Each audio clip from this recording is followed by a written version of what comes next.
پاکستان تحریک انصاف نے توشہ خانہ 2 کیس میں سابق وزیر اعظم عمران خان اور ان کی اہلیہ بشرا بی بی کو 17 برس قید کی سزا کے عدالتی فیصلے کو مسترد کر دیا ہے۔ پی ٹی آئی نے کہا ہے کہ یہ فیصلہ ایک نمائشی عدالت نے سنایا ہے۔ کانگریس کی لیڈر سونیا گاندھی نے دیہی مزدوروں کے لیے منریگا اسکیم کی جگہ نئے قانون کو غریب طبقے کے روزگار پر بلڈوزر قرار دیا ہے۔ نئی دہلی سے موصولہ رپورٹ کے مطابق سونیا گاندھی نے غریبوں اور دیہی مزدوروں کے لیے مہاتما گاندھی روزگار اسکیم منریگا کی جگہ پاس کیے جانے والے نئے قانون کے خلاف تحریک چلانے کا اعلان کر دیا ہے۔ انہوں نے ایک ویڈیو پیغام جاری کر کے کہا ہے کہ منریگا صرف ایک سرکاری اسکیم ہی نہیں تھی بلکہ ملک کے غریب، محروم اور بے زمین مزدوروں کے لیے روزگار کی ضمانت بھی تھا۔ سونیا گاندھی نے کہا کہ مرکز کی بی جے پی حکومت نے اس کی جگہ نئے قانون سے غریبوں اور مزدوروں کی اس فلاحی اسکیم پر بلڈوزر چلا دیا ہے۔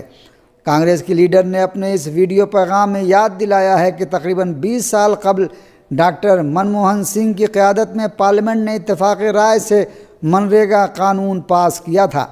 انہوں نے کہا کہ اب مرکز کی بی جے پی حکومت نے اس کی جگہ ایک نیا قانون پاس کر کے کروڑوں کسانوں، مزدوروں اور دیہی مزدوروں کے مفادات پر کاری ضرب لگائی ہے، جس کے خلاف کانگریس پارٹی ملک گیر تحریک چلائے گی۔ ایک خاتون ڈاکٹر کی نقاب کھینچنے پر بہار کے وزیر اعلیٰ نتیش کمار کی ملک گیر مذمت کا سلسلہ جاری ہے۔ اس سلسلے میں لکھنؤ میں سماجوادی پارٹی کی قومی ترجمان سمیہ رانا کو پولیس نے اس وقت گرفتار کر لیا جب وہ بہار کے وزیر اعلیٰ کے خلاف FIR درج کرانے گئی تھیں۔ بنگلہ دیش میں عام انتخابات کی تاریخ کے اعلان کے بعد شروع ہونے والے مظاہروں اور احتجاج کا سلسلہ جاری ہے۔ بنگلہ دیش کے دارالحکومت ڈھاکہ میں عوام اور یونیورسٹی طلباء ایک بار پھر سڑکوں پر نظر آ رہے ہیں، جن میں ایک انقلابی طالب علم رہنما عثمان ہادی کے قتل پر کافی برہمی پائی جاتی ہے۔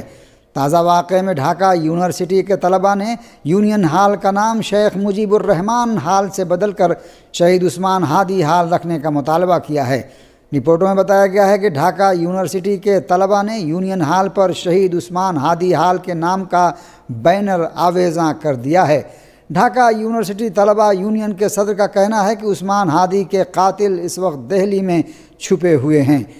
ادھر آج عثمان ہادی کا جسد خاکی ڈھاکہ یونیورسٹی کے کیمپس میں سپرد خاک کر دیا گیا۔ اس موقع پر یونیورسٹی طلباء نے زبردست نعرے بازی کی ہے۔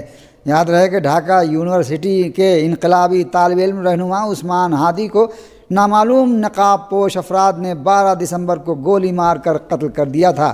ان کے قتل کے بعد ڈھاکہ سمیت پورے ملک میں پرتشدد مظاہرے شروع ہو گئے۔ عثمان ہادی کے طرفداروں کا کہنا ہے کہ اس انقلابی طالب علم رہنما کے قتل کا ذمہ دار ہندوستان ہے۔ پاکستان میں توشہ خانہ 2 کیس میں سابق وزیر اعظم عمران خان اور ان کی اہلیہ بشرا بی بی کو عدالت نے 17 برس قید کی سزا سنا دی۔ پاکستان کے ابلاغیاتی ذرائع کے مطابق عدالت نے سابق وزیر اعظم عمران خان اور ان کی اہلیہ کو توشہ خانہ 2 کیس میں 10 سال کی قید کی سزا کے ساتھ ہی پاکستان پینل کوڈ دفعہ 409 کے تحت 7 سال قید کی سزا بھی سنائی ہے۔ اس طرح دونوں کو 17 برس قید کی سزا سنائی گئی۔ احتساب عدالت کے فیصلے کے مطابق دونوں کو 1,64,00,000 روپے بطور جرمانہ بھی ادا کرنا ہوگا۔ رپورٹ کے مطابق احتساب عدالت کے اسپیشل جج شاہ رخ ارجمن نے سزا کا اعلان اڈیالہ جیل میں عمران خان اور بشرا بی بی کی موجودگی میں سنایا۔ انہوں نے اپنے فیصلے میں کہا ہے کہ عمران خان کی زائد عمر اور بشرا بی بی کے خاتون ہونے کے پیش نظر انہیں کمترین سزا سنائی گئی ہے۔ پاکستان میں کوٹ لکھپت جیل میں بند پی ٹی آئی رہنماؤں نے افہام و تفہیم اور تصادم دونوں کو مسترد کرتے ہوئے سیاست پر زور دیا ہے۔ پاکستانی ابلاغیاتی ذرائع کے مطابق پاکستان تحریک انصاف کے رہنماؤں نے کوٹ لکھپت جیل سے ایک خط جاری کیا ہے۔ اس خط میں پاکستان تحریک انصاف کے رہنماؤں نے لکھا ہے کہ گزشتہ 3 سال 8 مہینے سے پاکستان شدید بحران کا شکار ہے۔ ان رہنماؤں نے اپنے خط میں لکھا ہے کہ اس بحران کے حل میں کوئی پیش رفت نظر نہیں آ رہی۔ بنابراین فیصلہ کیا گیا ہے کہ نہ مزاحمت کی جائے گی اور نہ ہی کوئی افہام و تفہیم ہوگی۔ پی ٹی آئی رہنماؤں نے اپنے اس خط میں پی ٹی آئی کی جانب سے صرف سیاست پر زور دیا ہے۔ کوٹ لکھپت جیل میں بند پی ٹی آئی رہنماؤں کے دستخط سے جاری ہونے والا یہ خط ان کے وکیل نے ابلاغیاتی ذرائع کو دیا ہے۔ اس خط کا مقصد ملک کو موجودہ قومی بحران سے نکالنا بتایا گیا ہے اور اس پر دستخط کرنے والوں میں شاہ محمود قریشی، سینیٹر علامہ راجہ ناصر عباس اور محمود خان اچکزئی کے دستخط موجود ہیں۔ یاد رہے کہ پی ٹی آئی کے یہ رہنما 9 مئی کے بلووں میں ملوث ہونے کے الزام میں کوٹ لکھپت جیل میں بند ہیں۔ ہندوستان میں ووٹر لسٹ پر گہری نظر ثانی SIR کی مہم میں مبینہ وسیع بدعنوانی کے الزامات، حزب اختلاف کی مخالفتوں اور مظاہروں کے باوجود مختلف ریاستوں میں یہ مہم جاری ہے۔ ہندوستانی ابلاغیاتی ذرائع کے مطابق SIR کے نتیجے میں ریاست گجرات میں اور تامل ناڈو میں کروڑوں ووٹروں کے نام ووٹر لسٹ سے خارج کر دیے گئے ہیں۔ گجرات میں 73 لاکھ اور تامل ناڈو میں 97 لاکھ سے زائد ووٹروں کے نام ووٹر لسٹ سے نکال دیے گئے ہیں۔ رپورٹوں کے مطابق SIR سے پہلے ریاست گجرات میں ووٹروں کی تعداد 5 کروڑ 8 لاکھ تھی، جو SIR کے بعد 4 کروڑ 34 لاکھ رہ گئی ہے۔ اسی طرح ریاست تامل ناڈو میں بھی SIR میں 97 لاکھ سے زائد ووٹروں کے نام ووٹر لسٹ سے نکال دیے گئے ہیں۔ تامل ناڈو کے وزیر اعلیٰ M.K. اسٹالن نے اس پر سخت رد عمل ظاہر کرتے ہوئے الزام لگایا ہے کہ SIR کا اصل مقصد عوام کے جمہوری حقوق کو کمزور کرنا ہے۔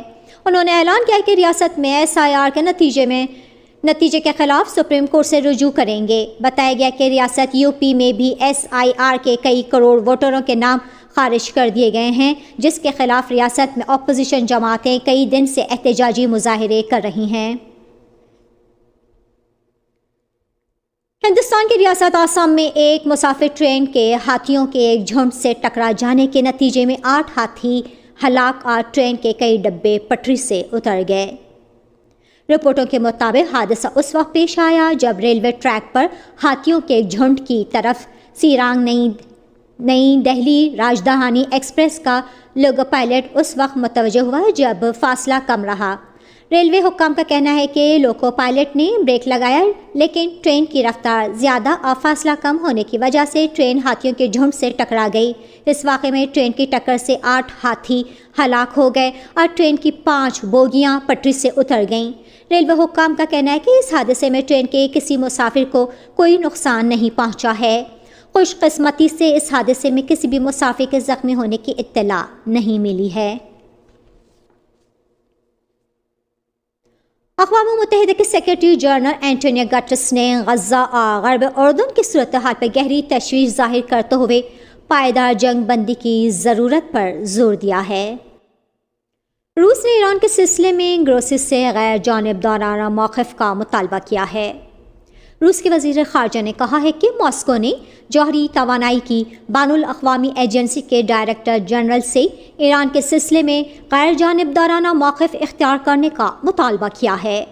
روسی وزیر خارجہ سرگئی لاوروف نے صحافیوں سے گفتگو میں بتایا ہے کہ IAEA کے ڈائریکٹر جنرل رافائل گروسی تہران سے دوبارہ رابطہ برقرار کرنا چاہتے ہیں۔ لاوروف نے کہا کہ انہوں نے گروسی سے کہا ہے کہ غیر جانبدار رہیں، IAEA کے منشور اور اصول و ضوابط کی پابندی کریں اور اپنی رپورٹوں میں کسی بھی فریق کی جانبداری نہ کریں۔ یاد رہے کہ روسی وزیر خارجہ نے IAEA کے ڈائریکٹر جنرل رافائل گروسی سے ایران کے سلسلے میں غیر جانبداری اور جوہری توانائی کی بین الاقوامی ایجنسی کے اصول و ضوابط کی پابندی کا ایسی حالت میں مطالبہ کیا ہے کہ مسٹر گروسی نے IAEA کی نگرانی میں کام کرنے والی ایران کی پرامن ایٹمی تنصیبات پر امریکہ اور صہیونی حکومت کی کھلی جارحیت کی اب تک مذمت بھی نہیں کی ہے۔ چین نے تائیوان کے لیے امریکی ہتھیاروں کی فروخت کے نئے پیکج کے اعلان پر سخت جواب دینے کا اعلان کیا ہے۔ چینی وزارت خارجہ نے امریکہ کو خبردار کیا ہے کہ تائیوان کو امریکی ہتھیاروں کی فروخت کے جواب میں سخت اقدامات کیے جائیں گے۔ چینی وزارت خارجہ نے ایک بیان جاری کر کے اعلان کیا ہے کہ اپنی عرضی سالمیت نیز قومی اقتدار اعلیٰ کے تحفظ کے لیے ٹھوس اقدامات کیے جائیں گے۔ چین کی وزارت خارجہ نے یہ بیان تائیوان کے ہاتھوں $11.1 ارب کے امریکی اسلحے کی فروخت کے نئے پیکج کے اعلان کے بعد جاری کیا ہے۔ چینی وزارت خارجہ نے اپنے اس بیان میں واشنگٹن سے تائیوان کے ہاتھوں اسلحے کی فروخت فوری طور پر روک دینے کا مطالبہ کیا ہے۔ چینی وزارت خارجہ نے کہا ہے کہ تائیوان کے علیحدگی پسند عوام کے خون پسینے کی کمائی امریکی اسلحے کے دلالوں کو دے رہے ہیں۔ پاکستان اور یورپی یونین نے نظم و نسق، تجارت، ہجرت، ماحولیات، توانائی، سائنس اور ٹیکنالوجی سمیت مختلف شعبوں میں تعاون بڑھانے پر اتفاق کیا ہے۔ یہ اتفاقی رائے برسلز میں 15ویں یورپی یونین پاکستان مشترکہ کمیشن کے اجلاسوں کے دوران طے پایا۔ دونوں فریقوں نے آئندہ جی ایس پی رپورٹ اور نئے قواعد کے تحت جی ایس پی پلس اسکیم کے لیے دوبارہ درخواست سمیت جی ایس پی مانیٹرنگ مشن کی پیش رفت پر تبادلہ خیال کیا۔ فریقین نے موسمیاتی تبدیلی اور ماحولیات، تعلیم، ثقافت، سائنس اور ٹیکنالوجی، رابطوں اور ڈیجیٹلائزیشن کے شعبوں میں تعاون بڑھانے کے امکانات کا بھی جائزہ لیا۔ عالمی یوم مراقبہ آج منایا جا رہا ہے۔ یہ دن منانے کا مقصد ذہنی اور جسمانی صحت، سکون اور عالمی ہم آہنگی کے لیے مراقبے کے فوائد کے بارے میں عالمی سطح پر آگاہی پیدا کرنا ہے۔ اس سال کا موضوع ہے ذہنی سکون، عالمی ہم آہنگی۔ امریکہ، مصر، قطر اور ترکیہ نے غزہ جنگ بندی کے فریقین پر زور دیا ہے کہ وہ اپنے وعدوں کا احترام کریں۔ اس بات کا اعلان ان ممالک کے نمائندوں کی امریکی شہر میامی میں امریکی صدر ڈونلڈ ٹرمپ کے خصوصی ایلچی سٹیو وٹکاف سے ملاقات کے بعد مشترکہ بیان میں کیا گیا۔ یہ ملاقات غزہ پر جاری اسرائیلی حملوں کے تناظر میں ہوئی۔ 2 روزہ پاکستان تاجکستان ثقافتی میلہ لوک ورثہ اسلام آباد میں ختم ہو گیا۔ پاکستان تاجکستان ثقافتی ہفتے کے طور پر منعقد ہونے والے اس میلے کا مقصد ثقافتی سفارتکاری، عوامی روابط اور علاقائی ہم آہنگی کو فروغ دینا تھا۔ 19 سال سے کم عمر کھلاڑیوں کے ایشیا کپ کرکٹ ٹورنامنٹ کا فائنل آج پاکستان اور بھارت کے درمیان دبئی میں کھیلا جائے گا۔ میچ پاکستان کے معیاری وقت کے مطابق دن 10 بجے شروع ہوگا۔ پنجاب ایمرجنسی سروس ریسکیو 1122 نے سردی کی متوقع لہر اور برف باری کے پیش نظر ریڈ کوڈ نافذ کرتے ہوئے ضلع مری میں ہائی الرٹ کر دیا ہے۔ ریسکیو 1122 کے ترجمان کے مطابق مری بھر میں ریڈ کوڈ نافذ کر دیا گیا ہے تاکہ کسی بھی ہنگامی صورتحال پر فوری کنٹرول، انسانی جانوں کا تحفظ، ٹریفک کی محفوظ روانی اور عوامی نقل و حرکت یقینی بنایا جا سکے۔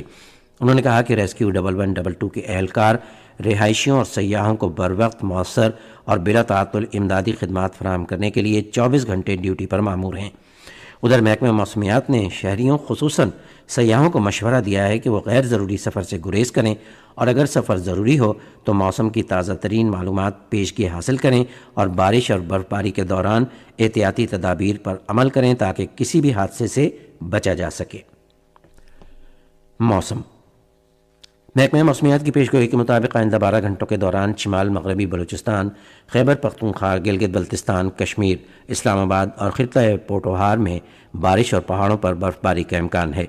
ملک کے دیگر حصوں میں موسم سرد اور مطلع جزوی طور پر ابرآلود رہنے کی توقع ہے۔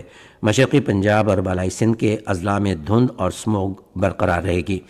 آج صبح ریکارڈ کیا گیا 12 شہروں کا درجہ حرارت: اسلام آباد 13 ڈگری سینٹی گریڈ، لاہور اور پشاور 12، کراچی 19، کوئٹہ، مظفر آباد اور مری 6، جبکہ گلگت 10 ڈگری سینٹی گریڈ۔